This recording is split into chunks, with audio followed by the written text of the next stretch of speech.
Тілегіңіз қабыл болу үшін дұғалар ретін дұрыс қолданып жүрсіз бе? Олай болса тыңдаңыз. Дұға ету формуласы. Алдымен Алланы мадақтау, одан кейін истиғфар кешірім сұрайсыз. Сосын барып салауат жолдау қажет. Бірінші Алланы мадақтау. Я Алла, сен барлық кемшіліктен пәксің, субханалла. Әлхамдулилля, сен барлық мақтауға лайықтысың. Ля иляха иллялла, сен құлшылыққа лайықты жалғыз Құдайсың.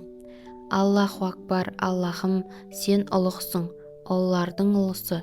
Ля хауля уә ля қуатта илля биллах, Аллахым, барлық күш пен қуат саған ғана тән. Истиғфар кешірім сұрау. Раббым, мені жарлыққа, кешірші мені, тәубе еттім, тәубемді қабыл етші. Астағфируллах уә әтубу илайх. Салауат сәлем жолдау. Аллахумма салли әлла Мұхаммадин уә әлә әли Мұхаммад.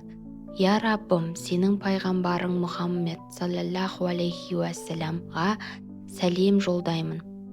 Аллахым, сәлемімді қабыл етші, сәлемімді жеткізші, оған және оның отбасына рақымыңды төге көр. Дәл осы реттілікпен дұға тілектеріңізді тілейтін болсаңыз, иншаллах тезірек қабыл болады.